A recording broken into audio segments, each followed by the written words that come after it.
Damos la bienvenida en nuestros estudios a la ingeniera Dora Ordóñez, concejal del Cantón Cuenca. Bienvenida, ingeniero Ordóñez. ¿Qué nos puede comentar sobre el presupuesto de la ciudad de Cuenca, de su municipalidad? Iniciemos por una correlación. ¿Cómo ha afectado la proforma presupuestaria 2019 al gobierno local? Gustavo, buenos días, gracias por la invitación. Un buen día también a todos los radioescuchas. Debo manifestarle, yo no estuve presente en la sesión que esta semana fue convocada para la reforma presupuestaria planteada por el Ejecutivo local. Tuve una calamidad doméstica y no pude asistir. Sin embargo, he estado pendiente de la discusión, de los comentarios, de algunas reflexiones. ¿Habrá revisado la proforma sí, también? Totalmente, claro. Y los documentos que además nos fueron enviados con corto tiempo, eso sí, Gustavo, pero el día jueves en la mañana también tuve la posibilidad de la semana anterior revisar alguna documentación que anteriormente había solicitado. Yo veía los cambios, sobre todo en la partida de financiamiento, y estos están destinados sobre todo a cubrir rubros del proyecto tranvía que todavía no han sido subvencionados, pero cuando analizaba los montos a los que se requerirán más bien para poder financiar totalmente esta obra, muchos de ellos corresponden también a pagos por compensaciones para los contratistas, y esas compensaciones se refieren a los retrasos del proyecto. Yo había hecho una valoración general sobre cuánto le costaba a la ciudad en recursos adicionales el retraso por este proyecto, y son cerca de 28 millones de dólares que hemos tenido que pagar únicamente por retrasos, ¿no? Hay algunos proyectos que se van a comprometer. A ver, los 28 millones de dólares son extras. Son extras, además de otros rubros complementarios que se ejecutaron que fueron necesarios también. Cuando hablo de 28 millones de dólares adicionales por retrasos, son los pagos de fiscalización, las compensaciones que se hizo al consorcio CITA por el tiempo que han estado ellos en disponibilidad hasta la fecha. El plazo del consorcio CITA, que es el que nos vende los trenes, culmina en diciembre, pero ellos han tenido una disponibilidad de un personal técnico que además factura rubros bastante altos, que además constan en la oferta, que le cuestan a la ciudad más o menos ese monto. ¿En la proforma existe alguna previsión, algún presupuesto para las eventualidades que puedan darse? Pues hay por lo menos dos procesos importantes que podrían significar fuertes derogaciones para el municipio de Cuenca. Si es que en el caso de Chile, por ejemplo, el arbitraje no favorece los intereses del municipio. No, en absoluto. No se consideran rubros adicionales para poder para estas contingencias. Claro, una contingencia de esta naturaleza, además que no se puede presupuestar en función de una mera expectativa, ¿no? Es la necesidad que tiene de redefinir sus partidas presupuestarias la municipalidad, y que obviamente compromete, porque en el audio que ustedes sacan de su reportaje hay un error, porque usted hace referencia al presupuesto aprobado inicialmente en 244 millones de dólares, si no escuché mal. El presupuesto aprobado es de 274. Lo habíamos dicho al inicio, 266 millones es la cifra. El reformado ya. Pero es más alto. 266. El original es 274. Pero me parece que en el reportaje de ustedes escuché el aprobado inicialmente como 244. Ya. Sí, entonces no incrementaría, sino más bien disminuye desde... Claro, 244 es el reportaje, perdón, el presupuesto codificado de este año. No, el aprobado originalmente, el sin reformar, es 274 millones de dólares. ¿Pero de qué año estamos hablando? ¿2018 o 2019? 2018. El 2019 todavía no conocemos. Tenemos hasta el 10 de diciembre para conocer ese presupuesto. Y disminuyó sobre todo en los ingresos corrientes que estaban previstos. Aquí nos confunde, y es realmente curioso de que prácticamente empezando el último mes del año se esté aprobando el presupuesto de este año.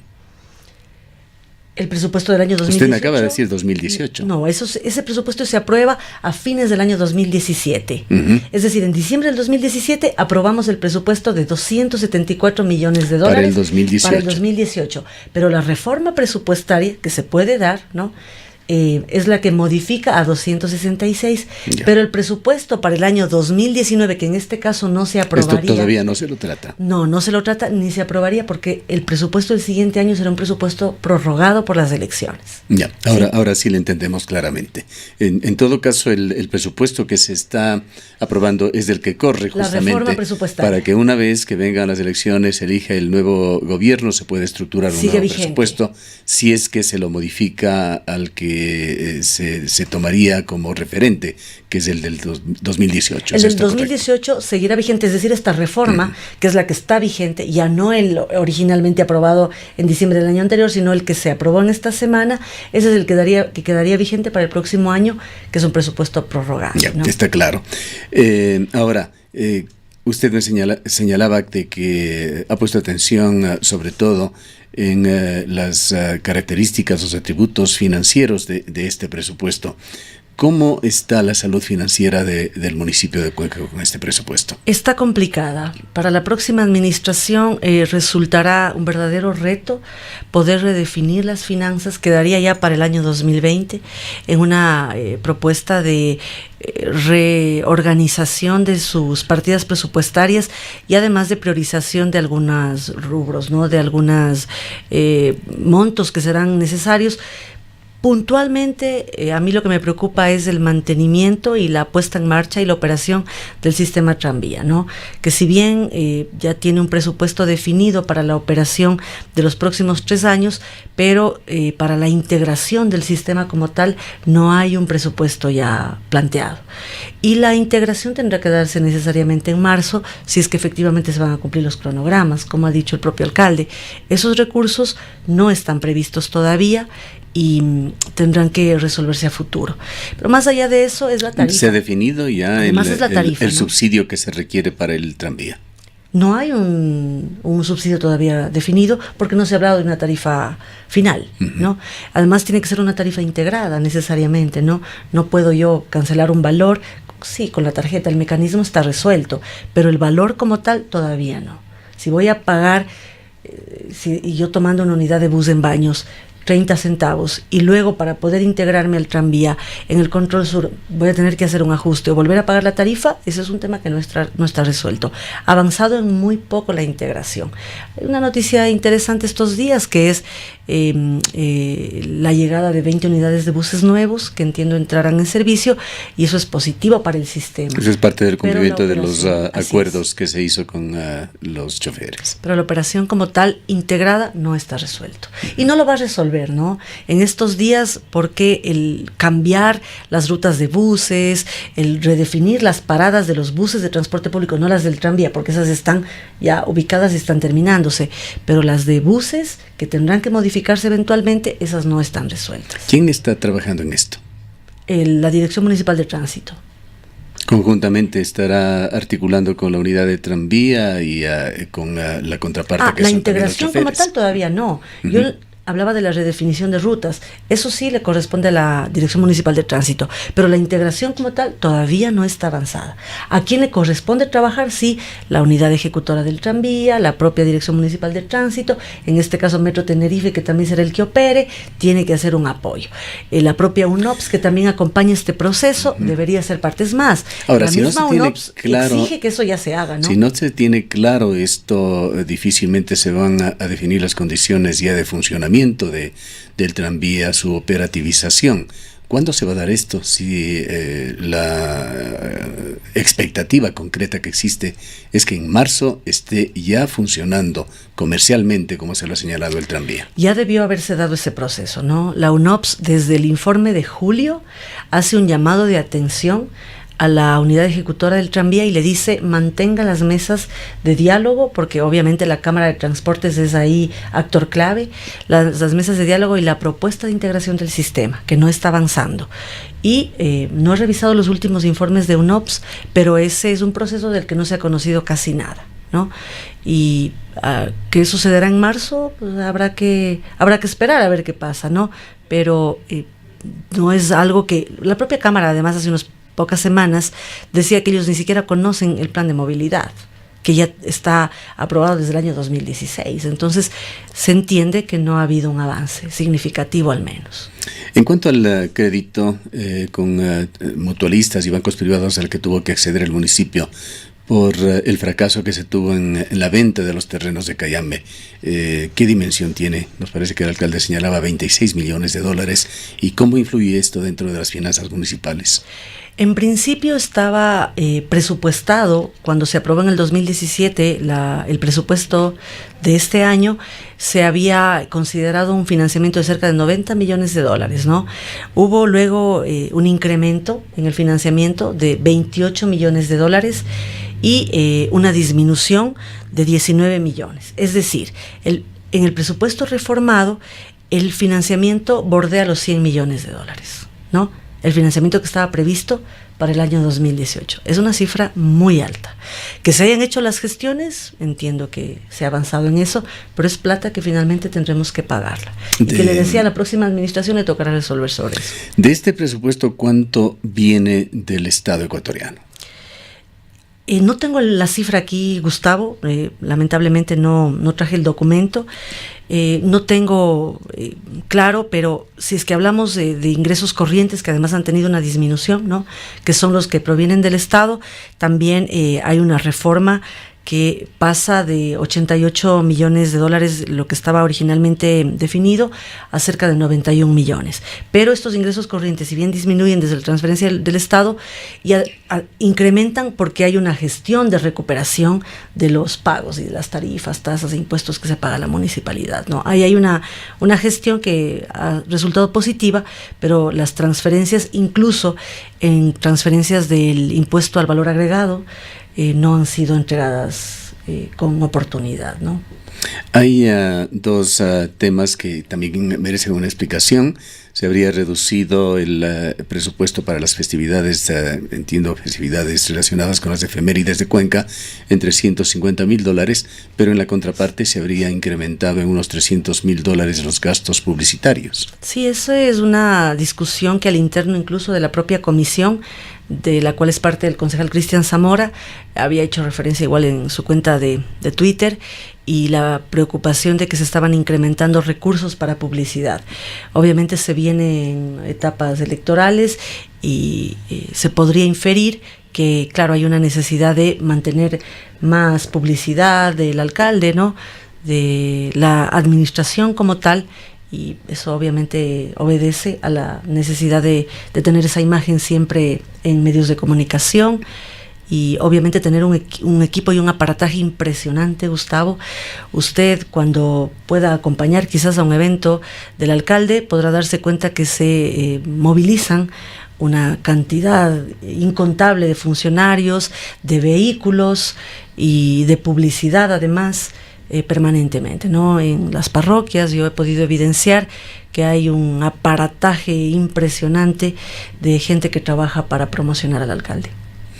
¿Qué expectativas tiene usted, ingeniero Ordóñez, sobre lo que se trata hoy en el Parlamento, en la Asamblea Nacional?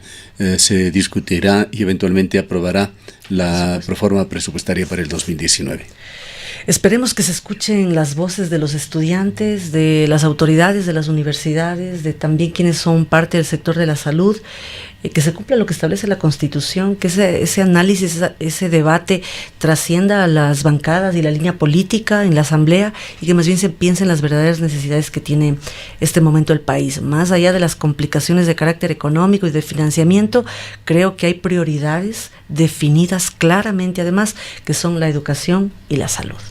Y evitar además este conflicto social que lamentablemente se ha dado en los últimos días.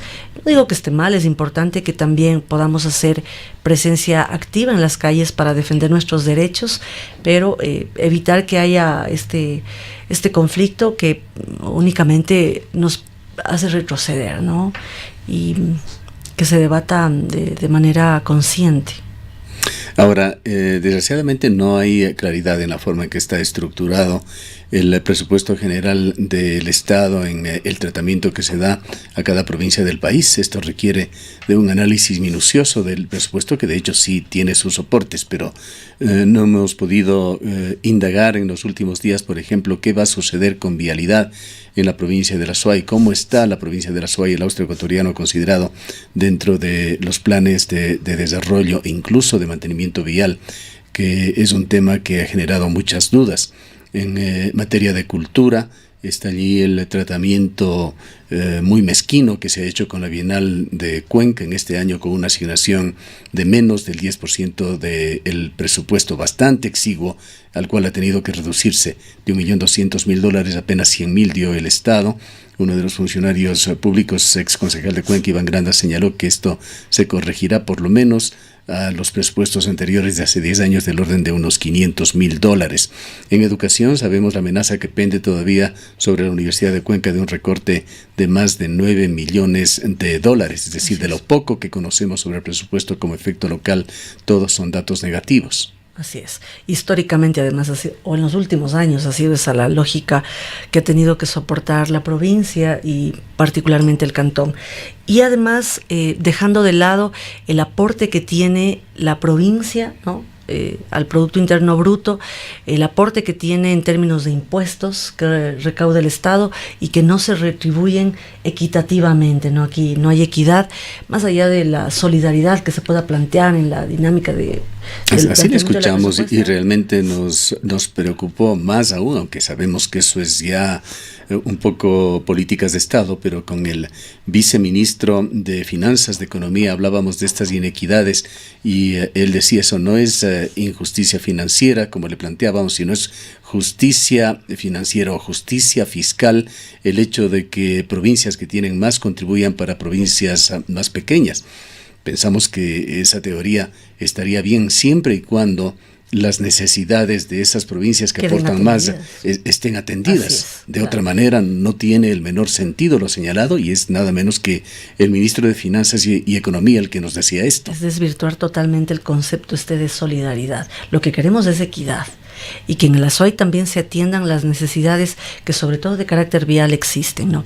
Yo le escuchaba hace poco también al alcalde decir que el municipio de Cuenca es de largo la institución pública que mayores contratos ha generado. Pero es obvio, pues, si el municipio o toda la corporación municipal tiene cerca de $500 millones de presupuesto versus una prefectura, por ejemplo, que tiene un presupuesto de $60 millones. Entonces es lógico que el municipio sea el ente que más contratos genera.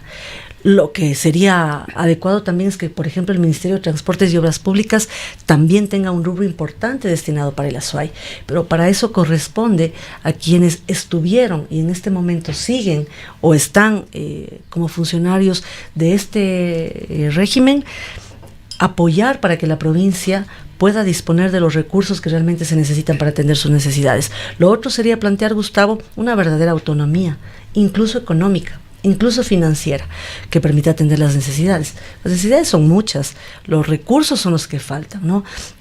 Y otra cosa que con usted conversamos antes de empezar la entrevista, también creo que es momento de pensar en las autoridades que puedan trabajar de manera coordinada y conjunta desde el primer día de la gestión, gane quien gane, porque hay recursos que, por ejemplo, se invierten en promoción turística desde la Municipalidad de Cuenca, lo propio hace la Prefectura, lo propio hace el Ministerio de Turismo, y sin embargo no se suman todos esos esfuerzos para poder además hacer más eficiente el gasto. No se definen objetivos comunes. Proyectos de ciudad, proyectos de provincia. Y hay muchos en los que se puede confluir, incluso movilidad, por ejemplo, agroproducción, el turismo al que también he hecho referencia, la definición de vivienda de interés social, Gustavo, también se podría resolver si es que, por ejemplo, el Ministerio de Vivienda, el propio municipio y otros entes que pudieran ser parte de alguna iniciativa, como por ejemplo un clúster de la construcción, y no solo lo público, sino también el privado. Ya que toca usted esto, ¿qué pasa con Rieles de Monay?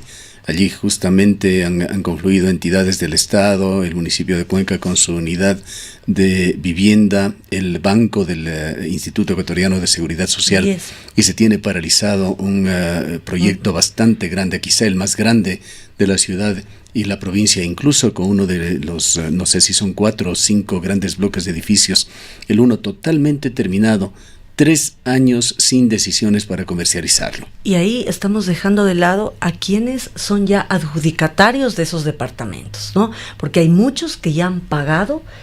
Lo hicieron en el año 2012, 2013, algunos en el año 2015 y hasta la fecha no les pueden entregar.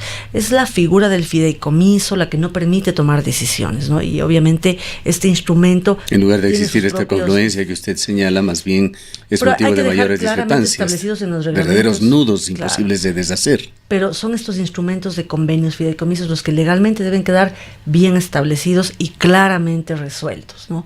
Pero hay ahí una dificultad que lamentablemente no se ha podido resolver en esta administración, a pesar del esfuerzo que ha hecho siempre el gerente del EMURI, ¿no? Hubo una tendencia, ingeniero Ordóñez, en el gobierno de Rafael Correa de amenazar sutilmente, pero amenazar a la provincia de que si los proyectos mineros no se daban en la provincia de la Azuay no habría presupuestos. Intentó enredar esto con el tranvía o con otras asignaciones para la provincia de la Azuay. ¿Han cesado estas amenazas? ¿En la práctica no se las ha ejecutado? Había una frase que decían que con minería había tranvía y hasta rimaba, lamentablemente.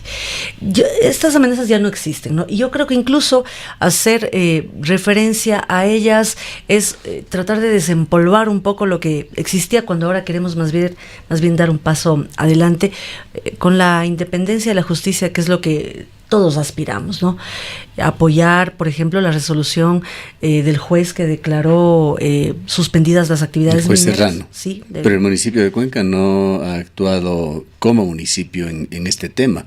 Hemos visto allí solamente actores sociales, el defensor del pueblo, lo más cercano a lo que podrían ser organizaciones oficiales.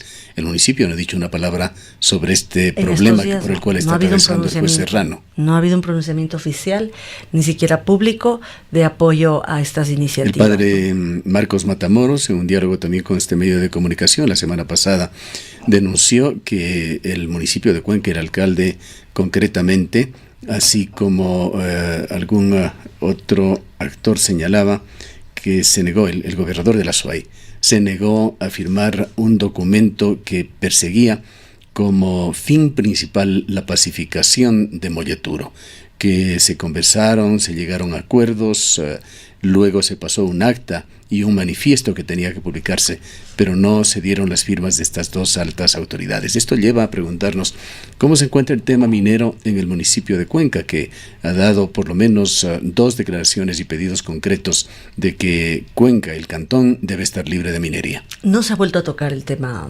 minero, ni en sesión de consejo, eso ha sucedido. No hemos tenido ningún pronunciamiento específico, incluso no se le ha dado seguimiento a la resolución de la Cámara Cantonal, en el sentido de que deben cumplirse varias acciones, ¿no? Actualizar el plan de desarrollo y ordenamiento territorial es una de las acciones, el generar también actividades de acompañamiento, usted decía, en la parroquia de Molleturo, para poder acompañar el proceso de quitar este mito de que la mina ayuda económicamente a las comunidades, ¿no?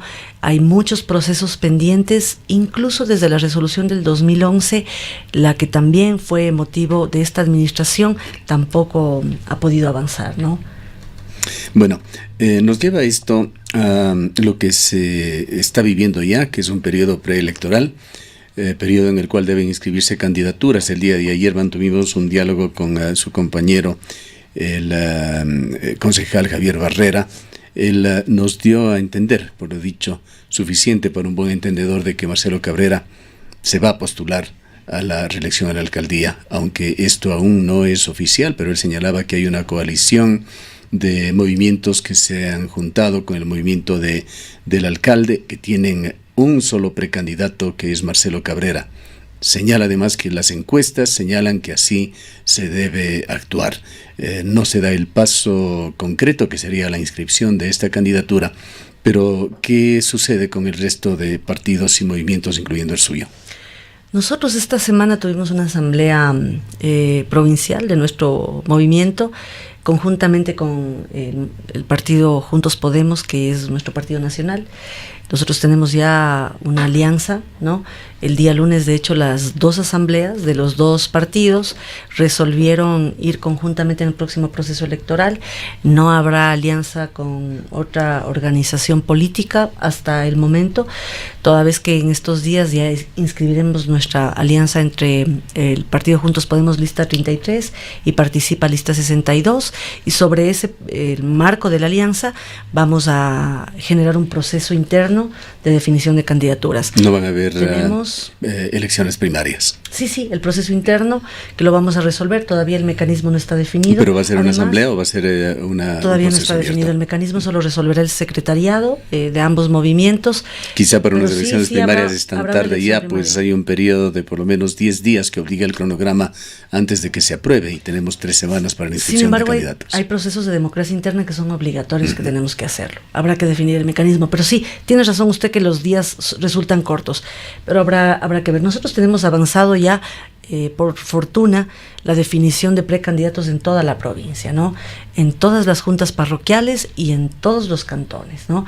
En Cuenca tenemos también nombres de precandidatos para la alcaldía, lo propio para la prefectura. Persisten los mismos para Sí, la alcaldía. No ha habido modificación. El perfecto, se mencionaba también a la concejala Cristian Zamora. En Darío alguna Ordóñez instancia estuvo también usted. Se mencionó mi nombre, pero yo había descartado esa posibilidad, ¿no? Darío Ordóñez sí persiste. Darío Ordóñez también está definido como uno de los precandidatos para la alcaldía, y habrá que ver qué pasa. Yo creo que no pasará más allá de unos 10 días, 12 días, y creo que será público ya. ¿Y para la prefectura? Tenemos también nombres, ¿no? Nuestro compañero Giovanni Palacios, mi nombre también ha sido planteado, y vamos a ver qué pasa en estos días. ¿Cómo mira usted el panorama local con estas indefiniciones? Hay solamente unos pocos candidatos, algunos aparentemente sin posibilidades, de acuerdo a lo que señalan las encuestas, que se declaran como candidatos a la alcaldía. De aquellos que ocupan cifras más interesantes, Jefferson Pérez también ha hablado recientemente como candidato, pero hasta el momento no hay inscripciones. Uh-huh. El tablero para la alcaldía al menos está definido en función de lo que las encuestas y los sondeos y las conversaciones que mantenemos con la gente ya pues así lo muestran, ¿no? Tiene la candidatura de Jefferson Pérez, que efectivamente, o la precandidatura, que de alguna forma se ha hecho pública ya. También se conoce la intención del actual alcalde de reelegirse, y obviamente la precandidatura también de Paul. Esos son los 3 nombres que creo yo serán los determinantes en el próximo proceso electoral. Todo dependerá de cómo se lleve adelante la campaña, ¿no? Recordará usted que en el 2014, en el proceso electoral de ese año, nosotros veníamos casi 30 puntos abajo del entonces alcalde Paulo Aranda, y ganamos las elecciones. En encuestas todo, digamos, en las elecciones todo puede pasar, en plena campaña. Así que habrá que ver. ¿Cuáles son los perfiles, en todo caso, que usted aspiraría, ingeniero Ordóñez, para el alcalde y para el prefecto, en una época que no se muestra fácil para la administración pública? Sí, totalmente. Además, considerando lo que pasa a nivel nacional con esta crisis política, económica, también para los gobiernos locales de alguna forma se ven influenciados, ¿no?, por esas condiciones. Yo siempre he manifestado que en la alcaldía debe existir una persona, una autoridad que tenga liderazgo, que pueda tomar decisiones muy complejas, como por ejemplo resolver ya finalmente lo que pasa en la Feria Libre, definir por ejemplo lo que sucede en la zona de tolerancia, resolver sobre el mercado mayorista, definir una propuesta final sobre la integración del sistema de transporte y mejorarlo de verdad. Hay que resolver sobre a dónde crece la ciudad, Gustavo. Hay un crecimiento desmedido y descontrolado. Yo he tenido la posibilidad desde la Comisión de Urbanismo conocer lo que pasa, y es preocupante. No puede atender el municipio todas las necesidades que hay de servicios básicos de transporte mientras siga creciendo de manera desordenada la ciudad. Y un tema importantísimo, el suelo industrial. Hemos tenido conversaciones varias con el sector industrial, pero no terminamos de resolver sus necesidades, porque hay que decirle a la gente la verdad. No tenemos suelo que pueda acoger este tipo de usos. Los sectores industriales se han hagamos, pronunciado últimamente, incluso en foros, han señalado que ante la falta de acción, la inacción del municipio, ellos optarían por proyectos privados. y tienen además una carta bajo la manga que la han emprendido ya algunas importantes industrias, que es la de salir de la provincia, ir empecemos a hablar cantones de eso. Vecinos en la provincia del Cañar. Y ahí se necesita liderazgo político y que alguien tome una decisión definitiva sobre el suelo industrial. En Cuenca las condiciones geográficas y topográficas no permiten el emplazamiento de grandes equipamientos. La única zona, Gustavo, que podría acoger el uso industrial es la zona de Tarqui, pero lamentablemente Tarqui, y además estando aguas arriba de las fuentes hídricas, también puede generar un problema de contaminación. Por eso es que es necesario que empecemos a sincerar lo que pasa en Cuenca. Pensar en un aeropuerto, y sobre todo internacional, es imposible. Eso no es una realidad para nosotros, y más bien lo que hay que hacer es potenciar la actual pista y quizás generar vuelos regionales, pero internacionales no es posible. Además tenemos un aeropuerto cercano que es el de Santa Rosa. ¿Por qué no pensamos en una mancomunidad y ver una posibilidad de, más bien, que con el ministerio se genere un mejoramiento de la vía hacia el puerto, hacia Machala? No lo sé, pero no podemos pensar que en Cuenca tiene que estar todo. Pero para que se digan esas cosas, tiene que haber liderazgo y capacidad política de manejar estos temas muy conflictivos. Un proyecto final, y con esto concluimos, ingeniero Ordóñez, ¿en qué ha quedado el proyecto de la nueva circunvalación, que se enfrenta a un escenario diferente? Pues la circunvalación y la autopista en buena medida, por las situaciones que se han dado en Cuenca, incluyendo el proyecto tranvía, han perdido ya esa característica de vía que catalice, que permita de una mejor manera el tráfico vehicular.